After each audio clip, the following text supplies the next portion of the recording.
A pinhole camera captures an image upside down. Ok, donc on va commencer par voir un petit peu comment créer notre premier système de lumière. Ce qu'il faut savoir, c'est que j'ai pas un nouvel Unreal, hein. J'ai toujours, vous voyez, hein, mes menus, les petites icônes qu'on a créées ensemble, etc. C'est toujours présent. Simplement, moi j'ai un environnement qui est complètement noir. En fait, il est complètement vide. On voit que à l'heure actuelle, hop, directement ici, je n'ai pas encore sauvegardé ma scène. Elle s'appelle Untilt. Et également dans le Outliner, on voit que mon Untilt, c'est-à-dire ma scène, est complètement vide. Donc pour ça, en fait, comment j'ai fait? Je suis allé dans File, j'ai créé un nouveau level. Et ici, quand vous créez un nouveau level, vous avez... Alors, on a 4 possibilités, mais on va plutôt les séparer en 2 catégories. On a la partie Open World. Est-ce que vous voulez un Open World avec déjà des choses qui sont comprises dedans? C'est-à-dire un système de lumière, de ciel, de nuages, et on a même un landscape, un terrain qui est configuré en Open World. Ou alors, est-ce que vous voulez partir vraiment d'un Open World qui est complètement vide? Ou alors, est-ce que vous voulez un environnement basique, c'est-à-dire qui n'est pas préconfiguré pour faire un monde ouvert? C'est tout à fait possible de créer un monde ouvert en passant par le basique, hein. Il faudra simplement, du coup, venir demander à Unreal, en tout cas, d'apporter des options qui sont extrêmement importantes quand on veut passer en open world. Mais tout ça pour vous dire que c'est pas parce que vous prenez quelque chose qui n'est pas open world, donc qui est basique, que vous ne pourrez pas faire d'open world par la suite. Et on a également un petit level qui finalement c'est quoi? C'est un basique, mais où il n'y a rien dedans. Donc c'est pour ça que je disais il y a 2 catégories. Il y a la catégorie ici des open world et ici la catégorie des basiques. Moi ce que j'ai fait, et d'ailleurs c'est ce qu'on va faire tous, c'est qu'on va bien prendre le empty level de la catégorie basique. Donc empty level, vous faites create. Si vous aviez fait des changements sur votre scène, il va vous demander de les sauvegarder, du moins si vous ne les aviez pas sauvegardés. Moi, pour le coup, je n'avais rien fait, donc il ne m'a pas affiché cette pop-up. Donc nous voilà dans notre scène qui est complètement vide. Ce qu'il faut savoir, c'est que en fait, elle est vide, mais j'ai juste un affichage de gris. Cet affichage de gris me permet de savoir où se trouve le centre du monde Unreal. On voit qu'il est ici. Et puis surtout, ça me permet d'obtenir des notions de taille.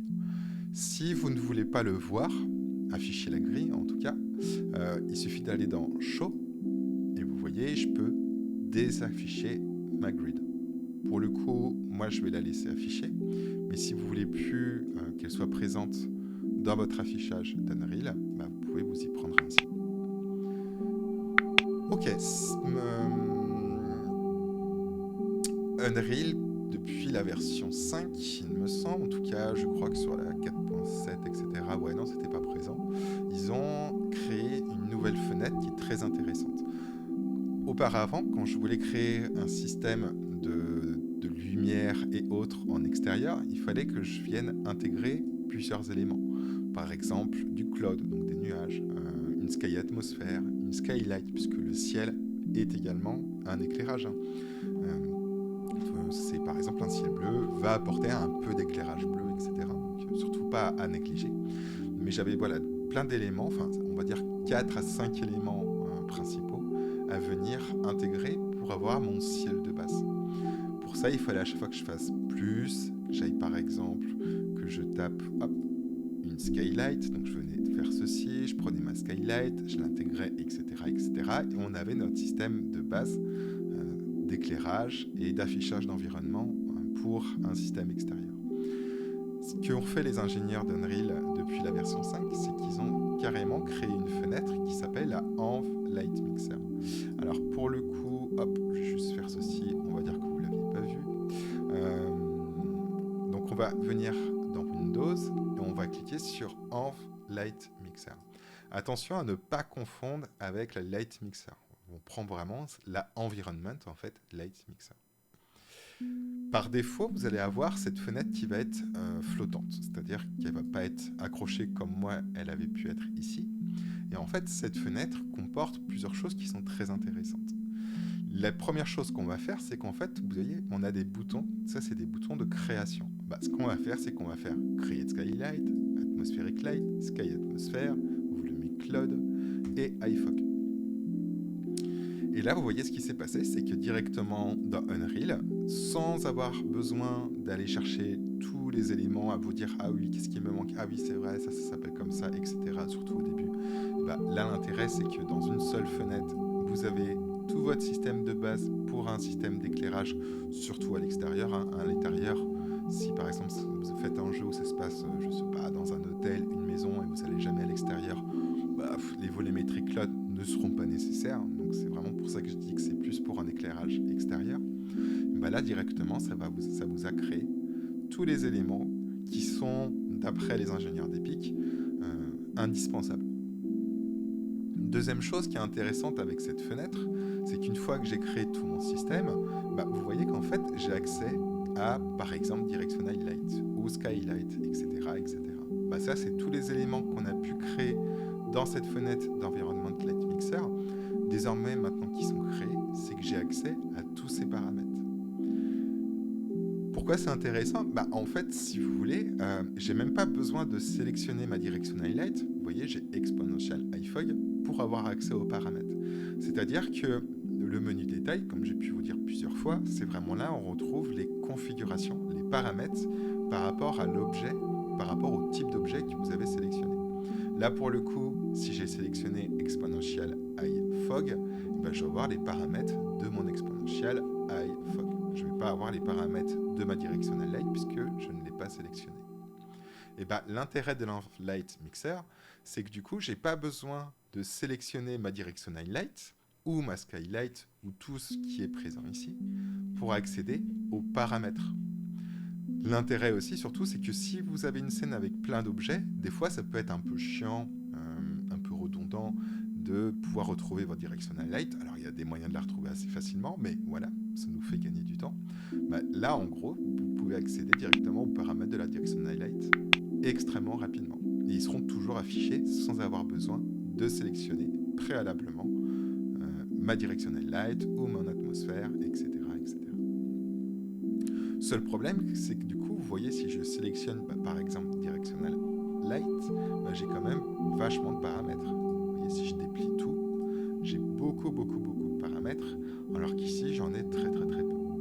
Pourquoi j'en ai très peu ? C'est parce que là, je suis réglé en mode ce que Unreal appelle minimal. C'est-à-dire que je vais avoir accès aux, on va dire, les paramètres basiques de ma Directional Light ou ma Skylight, etc. etc. Si je veux afficher tous les paramètres, dans ce cas-là, je vais cliquer sur minimal et je vais mettre même carrément en normal advanced. Et là, du coup, j'ai quasiment tous les paramètres. Alors, quand je dis quasiment, en fait, la seule chose qui manque, c'est quoi ? C'est la partie transform, c'est-à-dire la partie où on gère où se trouve ma lumière, sa rotation, le scale. Alors, attention avec le scale et les lumières, ça ne sert à rien, on va dire. Et le mode mobility, ça viendra en parler un petit peu plus tard. Même si sur Unreal 5, ça a un peu moins d'intérêt, alors quand même, mais ça a quand même un petit peu moins d'intérêt, on va dire, contrairement à Unreal 4. Mais voilà, on n'a pas accès aux paramètres ni de transform, ni de mobility.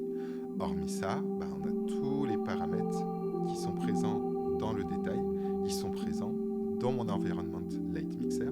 Et encore une fois, sans avoir besoin d'aller chercher, d'aller sélectionner ma Directional Light. Donc ça, c'est vraiment quelque chose qui est plutôt cool. Et pareil pour Skylight. Vous voyez, Skylight, j'ai même pas besoin de la sélectionner pour avoir les paramètres. Ils sont dans ma fenêtre Environment Light Mixer. Moi, ce que je fais du coup, c'est que pour travailler, je prends en fait finalement, vous voyez, j'ai un petit onglet ici, Env Light Mixer, je vais faire bouton gauche appuyé, et je vais venir comme ça bouger ma fenêtre. Là, Unreal me propose de venir snapper ma fenêtre à des endroits de l'interface. Nous, ce qu'on va faire, c'est qu'on va venir sur la gauche, et on va l'insérer sous forme d'onglet, de façon à ce que désormais on ait détail et Environment Light Mixer. Alors juste attention par rapport à ça, pensez bien à switcher d'un onglet à l'autre. Si vous restez sur l'onglet Environment Light Mixer, ça sera normal si vous sélectionnez Sky Atmosphere, de ne pas avoir Sky Atmosphere qui est marqué ici. Alors là, pour le coup, il faudrait descendre en bas puisque Sky Atmosphere est présente dans mon Environment Light Mixer. Mais ce que je veux dire, c'est que si plus tard, à un moment, quand on mettra des cubes, des plans, des objets, etc., il faudra bien rebasculer sur l'onglet détail pour accéder à ces paramètres. Deuxième chose qu'il faut savoir, c'est que L'Environment Light Mixer me permet donc d'afficher tout le temps les paramètres sans avoir besoin de sélectionner préalablement l'objet sur lequel vous voulez accéder, du moins en termes de paramètres. Mais attention, si je rajoute une lumière, par exemple, je vais aller dans le petit plus, Light et Point Light, en fait, vous aurez beau chercher pendant 50 ans, vous ne retrouverez jamais une Point Light à l'intérieur.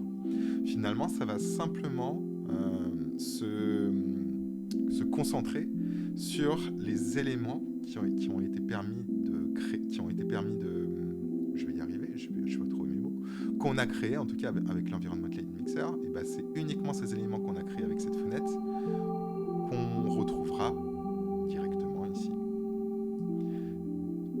Pour une Point Light, si je veux accéder à ces paramètres, du coup il faudra bien que je rebascule dans l'onglet détail, où là j'ai les paramètres de ma Point Light, on le voit ici de toute façon. Ou alors vous avez une autre fenêtre qui se trouve dans Windows et qui s'appelle presque pareil. En fait, c'est la Light Mixer. Si je clique dessus, en fait, je vais retrouver non seulement ma Point Light, mais également ma Directional Light, puisque ma Directional Light est une lumière. Alors, ils n'ont pas mis la Skylight, qui est une lumière également. Elle est un petit peu particulière. Je pense que c'est pour ça qu'ils ne l'ont pas mise, mais sinon, c'est une lumière à part entière. Mais voilà, en tout cas, c'est une fenêtre qui va vous permettre d'accéder à toutes vos lumières. Et vous pouvez même, avec le petit Add, créer d'autres lumières, Spotlight, Point Light, Rectangle Light. Et vous voyez qu'à chaque fois que je crée directement ici, ça m'ajoute des lumières dans le outliner. Si je prends ici, par exemple, elle et que je fais supprimer, ça me supprime dans mon Light Mixer, mais également, ça me supprime forcément de mon monde également. Alors, on a peu de paramètres. On pourrait, il me semble, venir débloquer certaines options, mais voilà, c'est pour des choses qui sont assez basiques, comme l'atténuation, l'intensity et la couleur de votre lumière. Si vous voulez vraiment accéder à des paramètres particuliers, ce sera de toute façon indispensable de sélectionner la lumière que vous voulez changer. Pour le coup, j'ai sélectionné la Point Light 2 et de pouvoir accéder à des paramètres particuliers par rapport à ce que vous voulez faire.